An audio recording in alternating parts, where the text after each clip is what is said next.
मित्रों, योग ऐसी क्रिया है जो आपको मानसिक और शारीरिक रूप से सक्षम बनाती है। इससे कार्य करने की क्षमता में सुधार होता है। साथ ही यह कई गंभीर बीमारियों से बचाने में भी मदद करता है। योग को उसके लाभ, विशेषताओं और पड़ने वाले प्रभाव के आधार पर कई भागों में विभाजित किया गया है, जिनमें से एक है हठ योग। आज के इस वीडियो में हम आपको हठ योग करने का तरीका और हठ योग के लाभ के साथ ही हठ योग क्या है, इसके बारे में विस्तार से बताएंगे। हठ योग का फायदा तभी हो सकता है जब इसे किसी विशेषज्ञ की देखरेख में किया जाए, साथ ही संतुलित जीवन शैली का पालन किया जाए। हठ योग के फायदे और प्रकार जानने से पहले आइए हम हठ योग क्या है थोड़ा इस बारे में जान लेते हैं। हठ योग को समझने और समझाने के लिए दो प्रकार की परिभाषाओं को उपयोग में लाया जाता है। इनमें से एक परिभाषा प्राचीन है और एक मॉडर्न यानी नई है। हम आपको दोनों के माध्यम से हठ योग को समझाने की कोशिश करेंगे।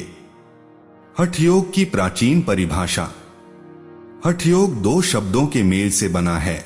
इसमें ह शब्द को सूर्य से जोड़कर देखा जाता है, वहीं ठ शब्द को चंद्र से जोड़ा गया है। इस प्रकार से शरीर में मौजूद चंद्र शीतलता का प्रतीक और सूर्य ऊर्जा का प्रतीक की शक्ति को संतुलित करने के उद्देश्य से किए जाने वाले योग को हठ योग कहा जाता है। इसके माध्यम से शरीर को कई तरह की बीमारियों से बचाने की क्षमता प्राप्त होती है।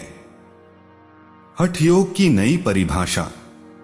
वहीं हठ योग की नई परिभाषा की बात करें तो यह प्राचीन परिभाषा से अलग है। नई परिभाषा के तहत हठ को बल और हिंसा से जोड़कर देखा गया है, यानी योग का ऐसा प्रकार जिसमें कुछ विशेष क्रियाओं के द्वारा शरीर को कष्ट देकर उसे सहने की क्षमता का विकास करना। इसके तहत यह माना जाता है कि कुछ विशेष अभ्यास के माध्यम से शरीर की सहन शक्ति को बढ़ाकर आत्मशक्ति को बढ़ाने में मदद मिलती है। हठ योग क्या है, यह जानने के बाद अब हम हठ योग के फायदे के बारे में बात करेंगे। हठ योग के फायदे कई हैं, जिनमें से कुछ के बारे में हम आपको बता रहे हैं। पहला है प्रतिरोधक क्षमता को बढ़ाना।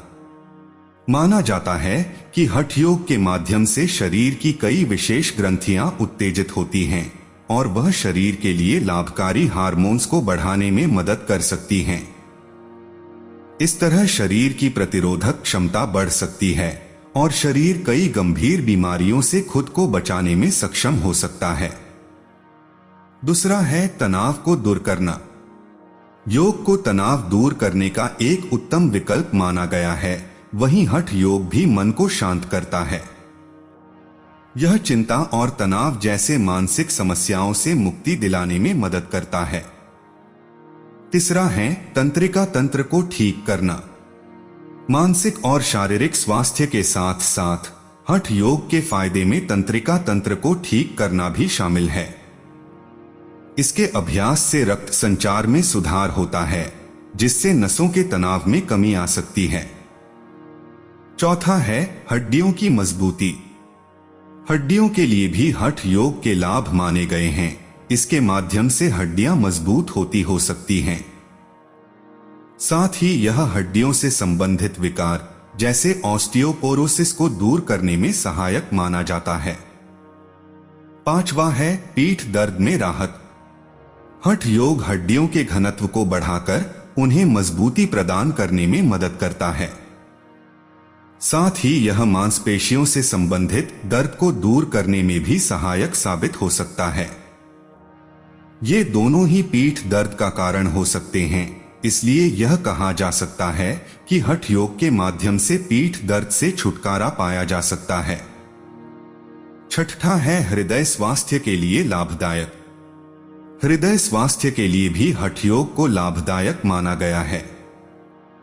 दरअसल यह ब्लड प्रेशर को नियंत्रित करने और दिल की धड़कन को संतुलित करने के साथ साथ वजन को कम करने में भी सहायक हो सकता है। ये तीनों ही हृदय संबंधी बीमारियों के लिए बड़े जोखिम कारक माने गए हैं। इस कारण यह कहना गलत नहीं होगा कि हृदय स्वास्थ्य को बनाए रखने में हठ योग फायदेमंद साबित हो सकता है। 7वां है बेदाग और दमकती त्वचा के लिए। हठ योग का अभ्यास तनाव को कम कर साइटोकिन नामक हार्मोन का उत्पादन करता है, तो त्वचा को रिपेयर कर उसे बेदाग और चमकदार बनाने में मदद करता है। इस कारण यह कहना गलत नहीं होगा कि त्वचा स्वास्थ्य के लिए भी हठ योग के लाभ हासिल किए जा सकते हैं। हठ योग के फायदे के बाद अब हम आपको इसके कुछ प्रकार के साथ हठ योग करने का तरीका भी बताएंगे। हठ योग में किए जाने वाले योगासन। हठ योग करने का तरीका जानने के लिए इससे संबंधित कुछ आसनों को जानना जरूरी है। आइए इससे संबंधित आसान और उन्हें करने की प्रक्रिया के बारे में थोड़ा जान लेते हैं। पहला है वृक्षासन यानी ट्री पोज। सबसे पहले आप आसन बिछाकर सीधे खड़े हो जाएं। अब आप अपने दोनों पैरों के बीच की जगह को कम करें। अब अपने दाएं पैर को मोड़ते हुए उठाएं और दाएं हाथ से पंजे को पकड़ लें। अब पंजे को हाथ से सहारा देते हुए उसे बाएं पैर के ऊपरी भाग यानी जांघ पर रखें। ध्यान रहे ऐसा करते वक्त आपका मुड़ा हुआ पैर बाएं पैर के साथ समकोण बना रहा हो। अब दोनों हाथों को छाती के पास लाकर नमस्कार की मुद्रा में आ जाएं। अब हाथों को जोड़े रखकर छाती से धीरे धीरे ऊपर उठाते हुए सिर के ऊपर ले जाएं। ध्यान रहे कि सिर के ऊपर हाथ जाने की स्थिति में आपकी दोनों भुजाएं कान को स्पर्श करें। जितना हो सके कुछ मिनट तक इस अवस्था में बने रहने का प्रयास करें। बाद में अपनी प्रारंभिक अवस्था में वापस लौट आएं और इस प्रक्रिया को बाएं पैर के साथ फिर दोहराएं। इस तरह इस आसन का एक चक्र पूरा होता है। एक बार में इस आसन के करीब 4 से 5 चक्र दोहराए जा सकते हैं। दूसरा है ताड़ासन यानी माउंटेन पोज। सबसे पहले आप योग आसन बिछाकर सीधे खड़े हो जाएं। ध्यान रहे कि इस स्थिति में आपकी गर्दन और कमर एकदम सीधी रहे। अपने दोनों हाथों की उंगलियों को आपस में फंसाकर सिर के ऊपर तक ले जाएं। अब दोनों हथेलियों को आसमान की तरफ करें। फिर अपनी उंगलियों के सहारे पूरे शरीर में खिंचाव पैदा करने का प्रयास करें और एड़ियों को ऊपर उठाएं। सुनिश्चित करें कि ऐसा करते वक्त आपका संतुलन पैरों के पंजों पर रहे। अब इस अवस्था में कुछ मिनट तक बने रहने का प्रयास करें और सामान्य रूप से सांस लेते रहें। इस तरह इस अभ्यास का एक चक्र पूरा होता है। इस आसान के 3 से 4 चक्र दोहराए जा सकते हैं। तीसरा है अधोमुख श्वानासन यानी डाउनवर्ड फेसिंग डॉग पोज। योग आसन बिछाकर सबसे पहले आप वज्रासन में बैठ जाएं। इसके बाद आप आगे की ओर झुकें और हथेलियों को जमीन पर सटाएं। अब गहरी सांस छोड़ते हुए घुटनों को सीधा करें और कमर को ऊपर उठाएं। अब हाथों पर हल्का जोर देते हुए शरीर को थोड़ा पीछे ले जाएं। आप जितना संभव हो सके कमर को ऊपर उठाने की कोशिश करें। ऐसा करते वक्त प्रयास करें कि आपकी एड़ियां जमीन से सटी रहें।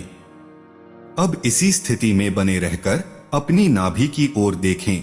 इस दौरान शरीर का पूरा वजन आपके हाथों और पैरों पर होना चाहिए। कुछ सेकंड के लिए इसी अवस्था में बने रहने का प्रयास करें और धीरे धीरे सांस लेते रहें। अंत में गहरी सांस छोड़ते हुए घुटनों को मोड़े और प्रारंभिक अवस्था में आ जाएं। चौथा है बद्ध कोणासन यानी कॉबलर पोज। सबसे पहले योग आसन बिछाएं और दोनों पैरों को आगे की ओर फैलाकर बैठ जाएं। ध्यान रहे कि इस अवस्था में आपकी कमर बिल्कुल सीधी रहे। अब अपने दोनों घुटनों से मोड़ते हुए पंजों को शरीर के पास तक लाएं। फिर दोनों हाथों की उंगलियों को आपस में फंसाकर पंजों को पकड़ लें और एड़ियों को आपस में मिलाते हुए घुटनों को जमीन के साथ स्पर्श करने का प्रयास करें।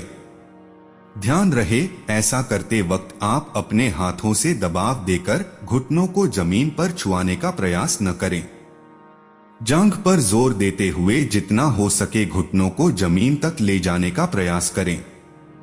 इस अवस्था में सुनिश्चित करें कि आपकी कमर, गर्दन और रीढ़ बिल्कुल सीधी रहे और कंधे सीधे व पीछे की ओर खिंचे हुए हों। अब आप इस मुद्रा में कुछ मिनट तक बने रहने का प्रयास करें। अंत में आप अपनी प्रारंभिक स्थिति में वापस आ जाएं। 5वां है पश्चिमोत्तासन यानी सीटेड फॉरवर्ड बेंड पोज। योग आसन बिछाएं और पैरों को आगे की ओर फैलाकर बैठ जाएं। सुनिश्चित करें कि इस स्थिति में आपके पैर आपस में सटे हों और घुटने सीधे रहें। इस दौरान गर्दन, रीढ़ और सिर बिल्कुल सीधे रहेंगे। अब धीरे धीरे सांस छोड़ते हुए आप आगे की ओर झुकें और हथेलियों को पैरों की उंगलियों तक ले जाएं। ध्यान रहे, ऐसा करते वक्त आपके पैर सीधे रहें। अब दोनों हाथों से अपने पैरों के अंगूठों को पकड़ने और सिर को घुटनों से सटाने का प्रयास करें। फिर जितना संभव हो कुछ समय के लिए इसी अवस्था में बने रहने का प्रयास करें। अंत में एक गहरी सांस लेते हुए अपनी प्रारंभिक स्थिति में वापस आ जाएं। 6वां है सेतु बंधासन यानी ब्रिज पोज। आप सबसे पहले योग आसन बिछाकर पहले जमीन पर पीठ के बल लेट जाएं। फिर घुटनों को मोड़ें और अपने पैरों को कूल्हों के नजदीक लाएं। फिर दोनों हाथों को टखनों पर रख उन्हें कसकर पकड़ लें। बाद में एक गहरी सांस लेते हुए कमर को जमीन से ऊपर उठाने का प्रयास करें। इस अवस्था में आने के बाद अपनी ठुड्डी को छाती से लगाएं।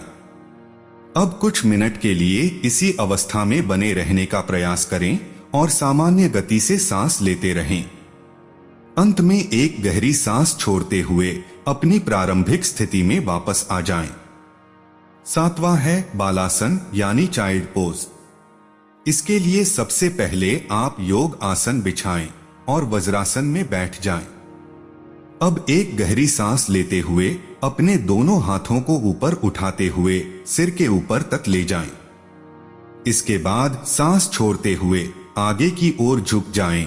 ध्यान रहे कि आगे की ओर झुकते समय जोर आपके कूल्हों के जोड़ पर आए, न कि कमर पर। साथ ही यह भी सुनिश्चित करें कि इस दौरान आपकी हथेलियां, सिर और कोहनी तीनों जमीन को स्पर्श कर रही हों। अब अपने बालासन की मुद्रा हासिल कर ली है। कुछ मिनट तक इसी मुद्रा में बने रहें और धीरे धीरे सांस लेते रहें। फिर एक गहरी सांस लेते हुए आराम से उठें और हाथों को सिर के ऊपर ले जाएं। इसके बाद अपने हाथों को धीरे से अपनी जांघों पर लाएं और कुछ देर आराम करें। अंत में अपनी प्रारंभिक स्थिति में वापस आ जाएं। हठ योग करने का तरीका और इसमें अपनाए जाने वाले आसनों को जानने के बाद अब हम इससे संबंधित कुछ सावधानियों के बारे में जानेंगे। हठ योग के लिए कुछ सावधानियां। हठ योग को करते वक्त कुछ अहम बातों को ध्यान में रखना चाहिए, जो इस प्रकार से हैं। अगर कमर, हाथ या जोड़ों में दर्द की समस्या हो तो हठ योग का अभ्यास न करें।